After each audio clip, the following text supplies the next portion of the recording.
Feliz sábado se você está aqui, feliz sábado se você está em casa assistindo, feliz sábado se você está assistindo até na terça-feira depois.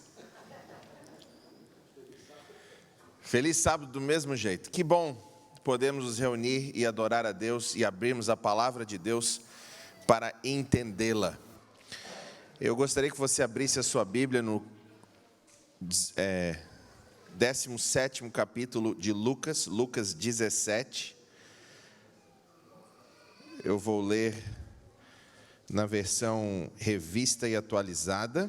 Não sei que versão você vai ter aí.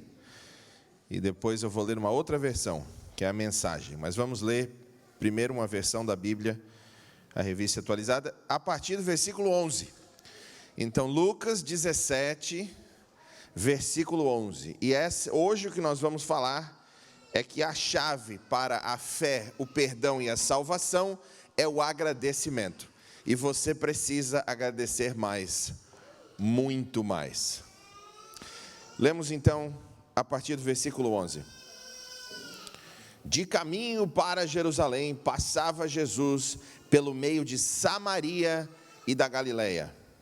Ao entrar numa aldeia, saíram-lhe ao encontro 10 leprosos, que ficaram de longe e lhe gritaram, dizendo: Jesus, mestre, compadece-te de nós.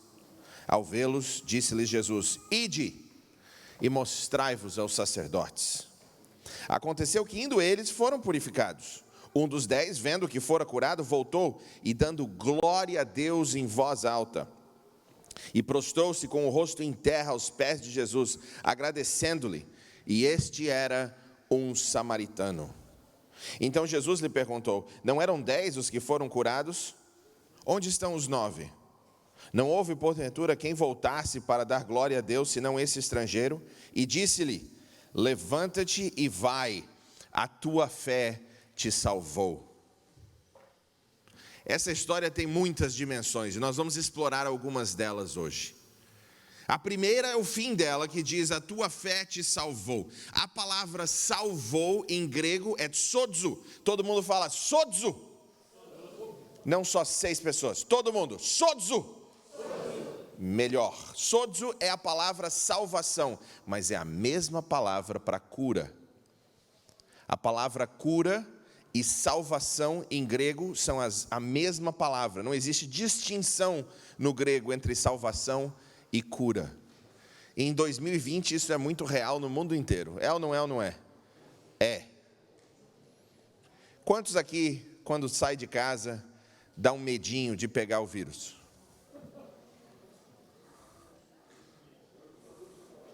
Quantos aqui, ou melhor, né? Não é perguntar para quem está aqui, porque você já está aqui. Quantos estão em casa que morrem de medo de pegar esse vírus? Levanta a mão aí no celular, levanta. Não? Ok. Esse vírus, você tem com medo de pegar o vírus. Que situação, né?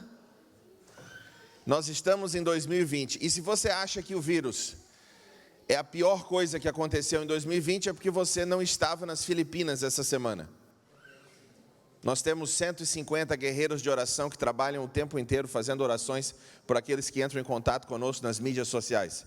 Essa semana, naquela região onde eles moram, foi a terceira tempestade. Typhoon, primeiro, é furacão, Typhoon? Furacão, terceiro furacão no mesmo lugar. Alguns deles tiveram que ir para o telhado das casas, porque a água chegou até o teto.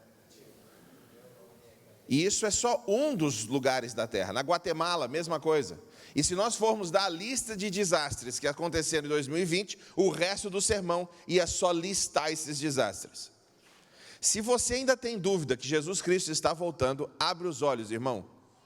Se você está em casa agora e você está pensando: eu vou voltar para Jesus. Eu saí da igreja, mas eu quero voltar para a igreja quando Jesus estiver voltando. O que mais você vai precisar esperar?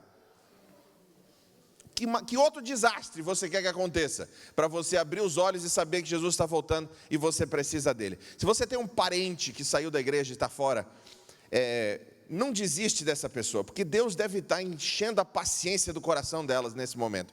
Aliás, nesse ano inteiro, porque é um desastre depois do outro. Todos esses desastres previstos em profecia. Nessa história, a cura e a salvação é a mesma coisa. A tua fé te curou. Agora perceba, qual era a nacionalidade, qual era a raça desse rapaz aqui, que voltou para pedir perdão? Era o quê? Samaritano. E judeu gostava muito de samaritano, é ou não é? Não é. O judeu ortodoxo da época, hoje não tinha judeu ortodoxo, mas judeu, se ele tocasse num samaritano, ele tinha que tomar 7 banhos cerimoniais para se purificar. Alguns rabinos diziam que preferiam ter contato com porco do que com samaritano. Eles odiavam os samaritanos. Só que nesse grupo, qual a região que Jesus estava indo? Dá uma olhada aí no começo do versículo 11. 2 lugares que são mencionados, Samaria e Galileia. Galileia era judeu. E dentre esses leprosos, existiam judeus e samaritanos, juntos. Você vai perceber que quando todos são desgraçados, as pessoas se unem. Você pode ver. Quando está todo mundo mal, todos somos unidos. E isso vai ser muito importante daqui a uns minutos, quando nós voltarmos a essa conversa. Ali eles estavam unidos na sua desgraça, unidos na lepra, unidos em serem marginalizados, tanto pelos galileus quanto pelos samaritanos. E Jesus cura os 10, e desses 10 só um volta e agradece. O agradecimento é um reflexo da fé. Por isso Jesus disse: a tua fé te curou. O agradecimento traz a cura. O agradecimento traz a cura. E se você acha que isso é apenas uma frase religiosa, eu aprendi há 4 anos atrás que existe um reflexo, existe uma relação direta entre agradecer e a saúde. Esse ano, eu já entrevistei mais de 50 médicos. Para os programas do Hope Channel e também do A&N In Depth, que são 2 programas que eu faço um monte de pergunta para os médicos. E eu aprendi muito desses médicos. Mas há 4 anos atrás, eu li um livro que falou assim, quando você agradece às outras pessoas, o seu corpo produz hormônios que te trazem a cura. Eu falei, isso aqui não pode estar certo, isso, gente. E não é que estava certo? Quando você agradece, o seu corpo produz serotonina. Serotonina regula o seu temperamento. Serotonina regula o teu corpo, te ajuda a dormir melhor e te traz mais saúde. E quando que você produz serotonina? Quando você percebe que vocês têm um status dentro daquela comunidade, dentro daquele lugar. Então vamos ver, toda vez que você entende que o seu status está elevado dentro de uma comunidade, o seu corpo produz serotonina. E com serotonina, você de repente tem mais uniformidade no teu temperamento. Quando uma coisa ruim acontece, você não explode ou se deprime. Por que nós oferecemos respeito aos nossos chefes? Para que eles estejam nadando em serotonina. Quer ver um chefe feliz?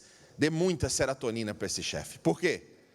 A última coisa que você precisa é um chefe que se desespera por nada. É ou não é? Alguém aqui já teve chefe assim? Levanta a mão. Se é o seu chefe agora, não levanta, porque talvez ele esteja assistindo. Melhor não. Você já imaginou, você trabalha numa fábrica e a máquina 2 quebrou. Não importa o que essa máquina produza. Você entra na sala do teu chefe e fala, a máquina 2 quebrou. E como que o chefe responde? Digamos que ele responda, eu sabia que ia quebrar. E aí ele começa a chorar na tua frente e se desesperar, porque ele não sabe o que fazer. Quem que quer ter um chefe assim? Não? Melhor não, né? Agora o contrário. Esse chefe não tem serotonina nenhuma. Você entra e fala que a máquina 2 quebrou e ele fica indignado de raiva. E adivinha quem que vai ser a pessoa que vai tomar na cabeça naquele dia? Você que veio avisar. E você sabe que tem chefe assim, quando todo mundo se olha e fala, quem que vai dar as notícias ruins para o chefe? Nós respeitamos os nossos chefes, porque chefe bom é chefe com serotonina. E por que Deus criou assim? Não sei, mas funciona bem assim. Normalmente, porém, nós fazemos de tudo para produzir o outro hormônio, que se chama cortisol. Cortisol é o hormônio que você tem quando você está em perigo, quando você está numa situação que alguém vai fazer mal contra você. Cortisol é um hormônio importantíssimo, que te dá mais força do que necessário. Se nós tivéssemos um leão entrando por essa porta, nesse momento, nós estaríamos nadando em cortisol. E o que faz o cortisol? Ele te dá força. O cortisol, quando tem em grandes quantidades, ele para todas as funcionalidades do teu corpo que não são suficientes, que não são feitas ou para briga, ou para você brigar, ou para você fugir. O teu rim para de funcionar direito. O teu liver, fígado, para de funcionar direito. O teu corpo para de funcionar direito por quê? Não vamos conservar energia nesse momento, porque nesse momento ele precisa fugir ou lutar. Quem aqui já teve em algum acidente de carro que foi muito feio, mas você sobreviveu? É claro, sobreviveu, você está aqui, né? Alguém aqui? Lembra aqueles últimos segundos antes do carro parar, que você viu tudo em câmera lenta? Quem lembra disso? Você lembra disso? É tudo câmera lenta. Quem já viu a vida passar assim? Você lembrou do que acontecia na infância? Sabe por que acontece isso? Porque o cortisol, a adrenalina e o cortisol especialmente, tem a função de fazer com que os seus cérebros, neurotransmissores, eles funcionam até 4 vezes mais a velocidade normal deles. Isso significa que o teu cérebro está funcionando a 4 vezes mais de velocidade. Você está conseguindo processar mais informações, 4 vezes mais informações. Por isso que o cérebro vai na tua infância e tenta resolver vários problemas que às vezes tem a ver com o que você está passando e a maioria das vezes não tem nada a ver com o que você está passando. São coisas não resolvidas do teu cérebro. Cortisol é importantíssimo, mas se você produz cortisol no dia a dia sem necessidade, a sua saúde está comprometida. Mas como que você vai então produzir mais serotonina e menos cortisol? Agradeça mais.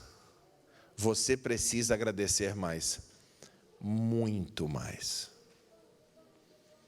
Vamos começar agradecendo as pessoas que nós amamos. Não é um bom começo?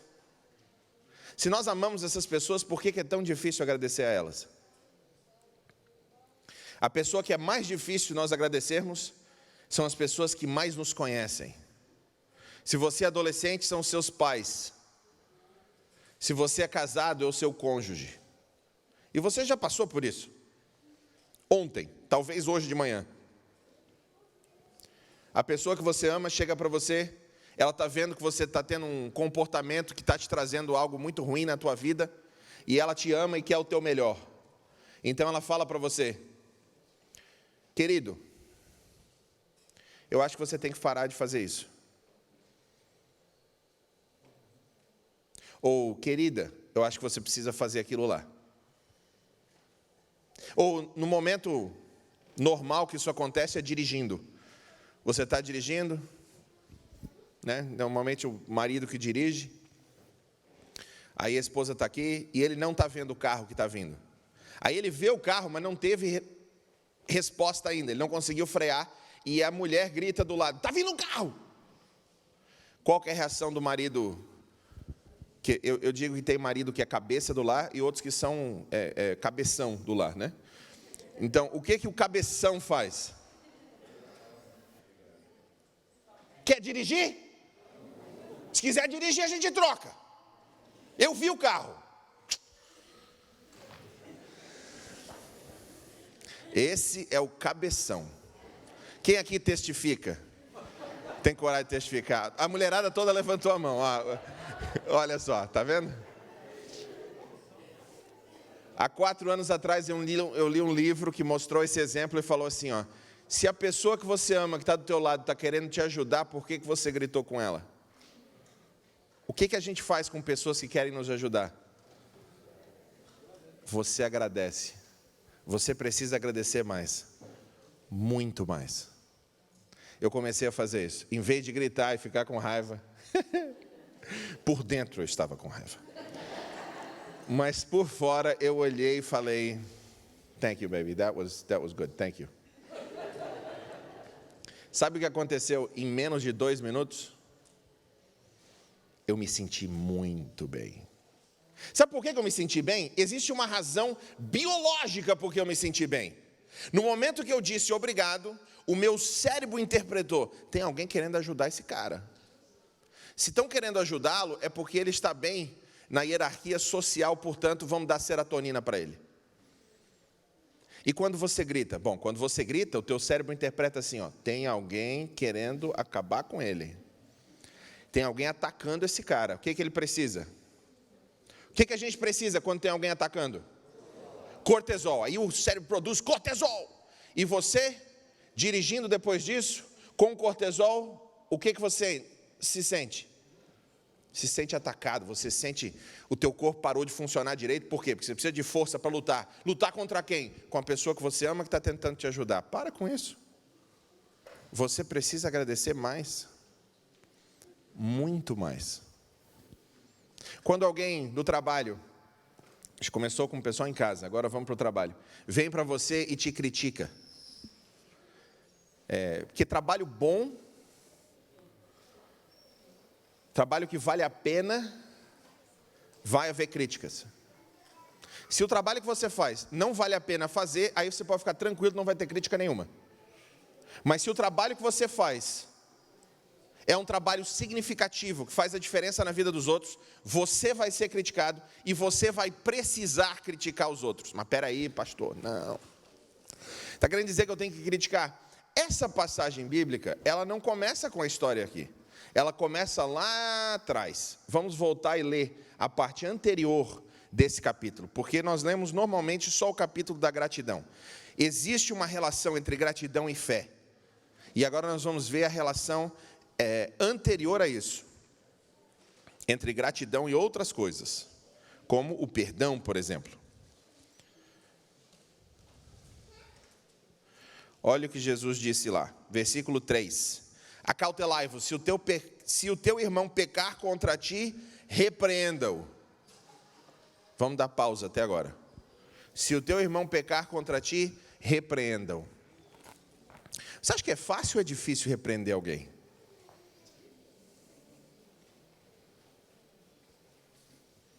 De aproximar-se de uma pessoa e falar: eu preciso conversar contigo. Quando você está fazendo isso, isso aí não é bom e me faz sentir dessa forma. Repreender alguém é a coisa mais difícil que se tem de fazer. E quanto mais próximo de você, mais difícil ainda. Reclamar do serviço no restaurante é muito mais fácil de você reclamar do jantar que o teu marido te preparou. É ou não é ou não é? Como que você vai expressar a verdade dentro dessas circunstâncias? Essa semana, uma amiga minha que trabalha numa corporação grande, ela estava numa reunião e o chefe dela mentiu. Falou algo que não era verdade. Depois da reunião, ele ligou para ela e falou: estou vendo que você está triste comigo, o que foi? E agora? De acordo com esse verso, o que você tem que falar? Existe uma regra que diz assim, ó, diga a verdade ou pelo menos não minta. E ela falou exatamente: eu estou triste com você. Numa corporação não é bom quando o teu chefe tem algo contra você. Mas ela precisava falar a verdade, ou pelo menos não mentir. Ela falou: estou. Por quê? Porque você mentiu. No final daquela conversa, ele pediu perdão, ela perdoou e eles continuaram. Amém?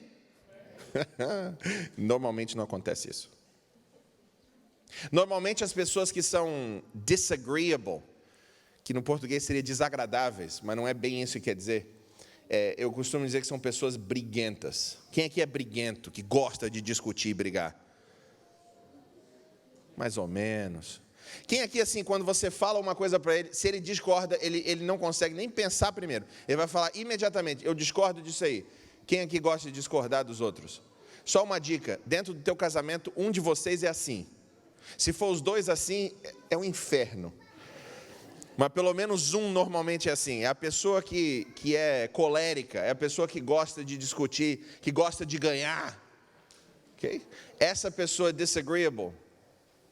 Quando você apresenta para ela algo que ataca quem ela é, a resposta dela é imediata: você está errado, não é assim.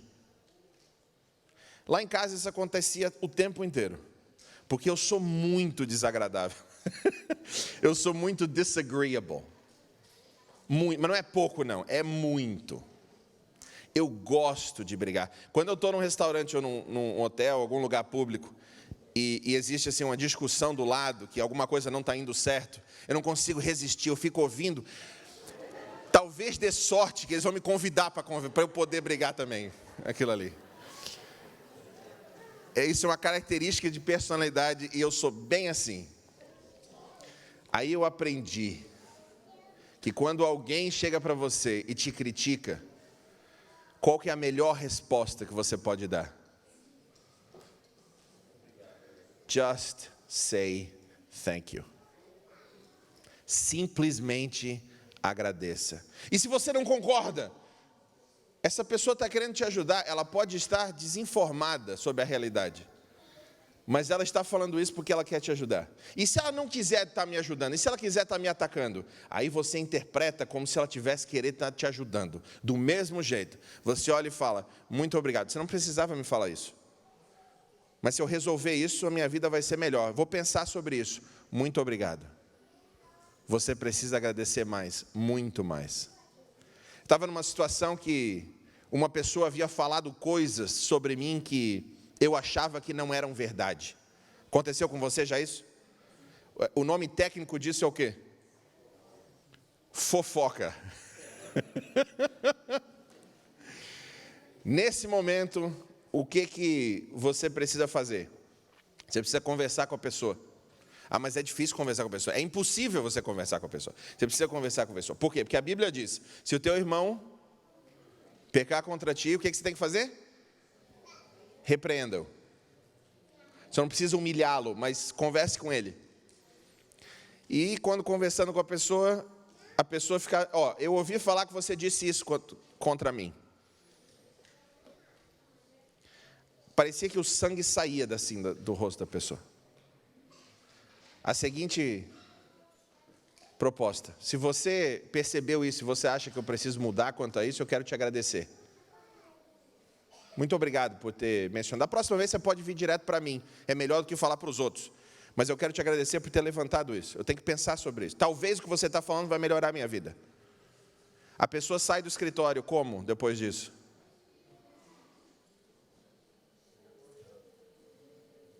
Perceba, você precisa agradecer mais, muito mais. E aí vem a parte do perdão. A parte do perdão é a mais difícil. Se você acha que perdoar é fácil e você perdoa rápido, é porque você não perdoa de verdade. O perdão não é fácil para ninguém.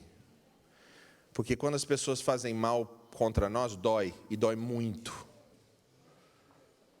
Quem aqui esse ano sofreu porque alguém fez algo contra você que doeu? Levanta a mão.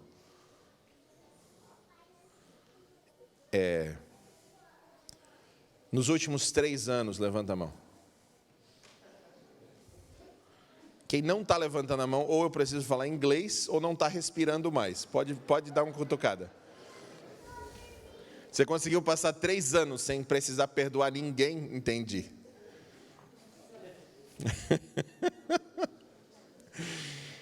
Perdão é algo que é muito difícil de se fazer. Lembra que eu falei que eu era muito briguento? Eu vou contar uma história aqui. Uma vez eu era pastor de uma igreja que tinha muito jovem. E eu era moleque, eu tinha 20 e poucos anos, me botaram como sênior dessa igreja. E eu, moleque, né, sonho, aquela coisa toda, molecada, vamos lá, pastor, agora chegou a nossa vez. Sabe que o pastor é mais velho do que os outros jovens? O pastor é mais novo do que alguns dos jovens da igreja? Vamos lá, pastor. Eu falei: vamos lá então. E essa molecada estava empolgada, mais de 100 jovens assim, empolgados, fazendo um monte de coisa. Mas eu era iniciante, pastor. Aí os mais velhos vinham e reclamavam. Ah, porque isso. E eu já gostava de briga. Falei: mas irmão, você não está vendo que os jovens estão empolgados com Jesus dando a Bíblia? Você não sonhou e orou por isso a vida inteira? Até teu filho, que nunca mais vinha na igreja, agora está vindo na igreja. Segura a onda, irmão. Fica tranquilo, vai dar tudo certo. E aí o negócio ficou cada vez mais feio. Aí os jovens se empolgaram. No que eles se empolgaram, a gente começou a mudar a igreja. Pensa. Não importa o que você faça, não mude a igreja. Mudar a igreja. A gente pintou uns negócios na igreja. A molecada ficou no céu. Agora a igreja é nossa. A molecada começou a querer participar, sim, ser líder de departamento, liderar uma coisa aqui e lá, e começou a aumentar o número de jovens no ancianato e na comissão da igreja. E eu achava aquilo maravilhoso. Só que alguns irmãos não achavam. Eu achava aquilo muito estranho. Pastor Sam, você não escuta ninguém. Eu falei, irmã, eu entendo exatamente o que você está querendo dizer. Eu só não quero obedecer o que você está falando. Principiante, pastor. Meu pai nunca foi pastor. Meu pai era coronel da Polícia Militar. Briga é um negócio fácil. Se meu pai tivesse sido pastor, eu não teria feito isso, né? O que aconteceu? A situação ficou tão feia. Tinha 9 irmãos que estavam assim, a ponto de explodir. Uma dessas irmãs se levantou numa reunião administrativa da igreja, apontou o dedo para mim assim e falou, você não é digno de ser pastor adventista. Eu vou até para a conferência geral, se precisar, para revogar a tua ordenação, que você não pode ser pastor. E a minha esposa do lado, né? A Amy ficando quietinha, só segurando a minha mão. Outros irmãos falando, as mudanças que esse pastor trouxe para cá vão destruir a nossa igreja. São terríveis. Essa irmã que falou, eu estava lá quando a filha dela faleceu no hospital, dando a mão para ela e para a filha. Essa reunião durou 40 minutos. Foi horrível. Eu saí da igreja destruído. Por 2 motivos. Eu sabia que os jovens que ouviram isso não iam entender isso. E não deu outra. 56 jovens saíram da igreja por causa dessa situação. Segundo motivo que doía muito, é porque doía muito.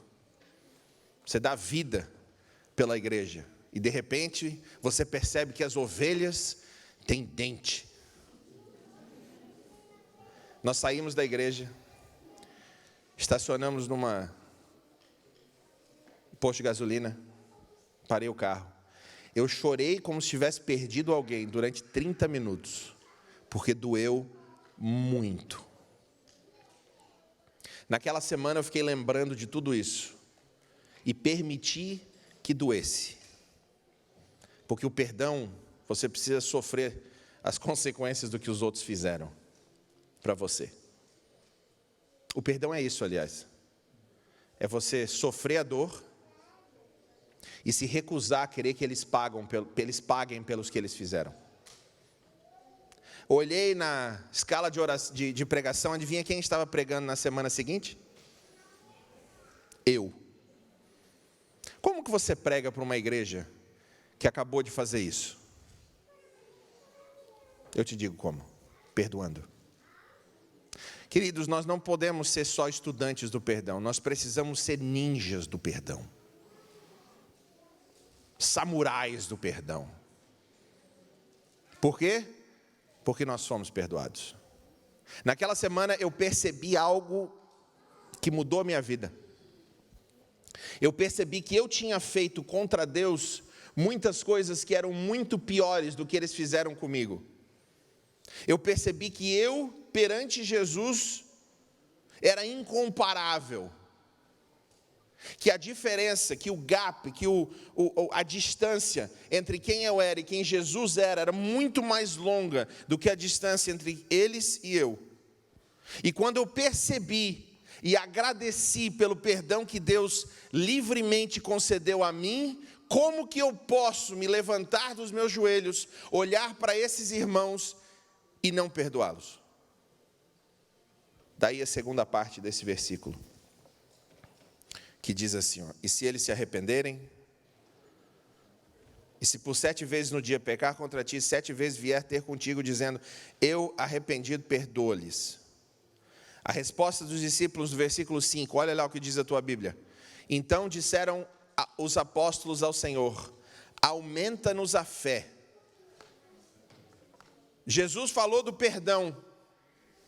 E o que os discípulos... E falou assim, ó, você vai perdoar a mesma pessoa 7 vezes no mesmo dia. Qual foi a resposta dos discípulos? A gente vai precisar de mais fé, Senhor. E o que Jesus responde? Essa resposta de Jesus do grão de mostarda vem aqui. Mas a história inteira acaba lá com o leproso. Por isso que diz, a tua fé te curou. Por quê? Porque você voltou a agradecer a Deus. Do momento que você agradece a Jesus Cristo pela salvação que Ele te dá livremente, você tem que encarar a realidade que você é um desgraçado. E assim como esses leprosos viviam juntos, baseados na sua desgraça, entenda que todos nós aqui somos igualmente desgraçados. Nós pecamos igualmente, os nossos pecados são bem diferentes. Alguns piores, alguns melhores, mas a diferença entre o padrão de Deus, quanto essa diferença é tão gigantesco, que não importa. É como se fosse assim, ó. Max Lucado dá esse exemplo. É como se fosse Jesus falando para você ser salvo pelos seus próprios méritos, você tem que tocar na lua, pular pelos seus próprios pés e tocar na lua. Isso é totalmente impossível, certo? Só porque o Michael Jordan consegue pular um tanto assim, e eu consigo pular um tanto assim, a diferença entre o meu pulo e o dele comparado à lua é tão insignificante que nós todos somos iguais. Você está entendendo? Isso significa que nós todos somos leprosos. Nós somos unidos pela nossa desgraça. E é justamente por isso que Jesus nos oferece a graça. E por isso precisamos agradecer mais, muito mais. Agradeça mais a Deus pelo perdão que Ele oferece por ti, que Ele te oferece, para que você possa perdoar os outros. Agradeça mais as pessoas que você ama, e você vai ser muito mais saudável. Agradeça mais as pessoas que você convive, trabalho, igreja, etc. Você vai ser muito mais saudável. E agradeça muito mais as pessoas que nem gostam de ti, porque às vezes Deus os envia para melhorar quem você é e o teu caráter. Tudo que aconteceu comigo naquela igreja tinha muito pouco a ver com elas e muito mais a ver comigo, porque Deus estava interessado em trabalhar dentro de mim. Essa experiência me transformou de uma forma que eu não consigo nem compreender as dimensões dessa transformação. E hoje, assim como José, eu agradeço a elas pelo que elas fizeram, porque se elas não tivessem feito, eu não teria crescido. A história de José é uma história de perdão e uma história de agradecimento. Agradecimento a Deus, agradecimento aos irmãos. Queridos, nós precisamos agradecer mais. Muito mais. Amém.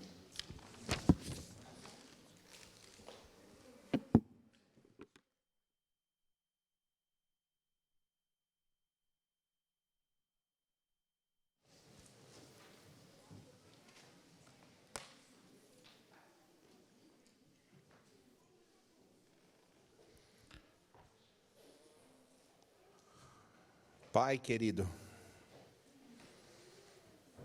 obrigado pela salvação, obrigado pela vida, obrigado até pelas dificuldades que nos moldam. Senhor Deus, nós precisamos de mais fé, nós precisamos agradecer mais, muito mais.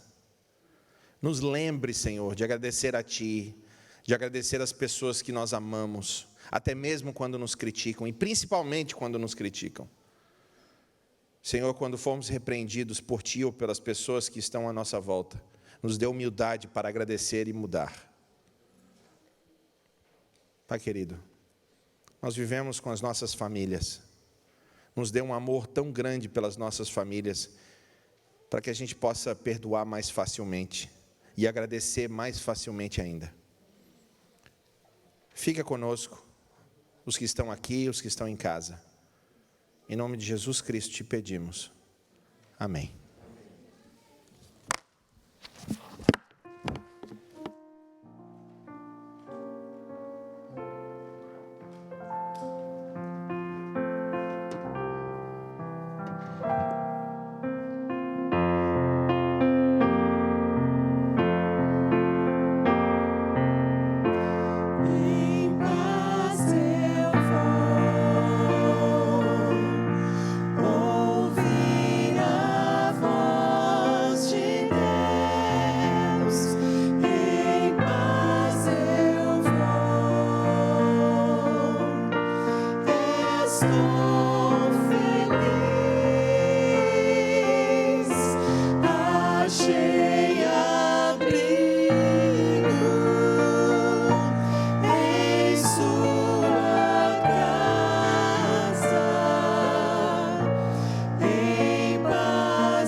Achei abrigo.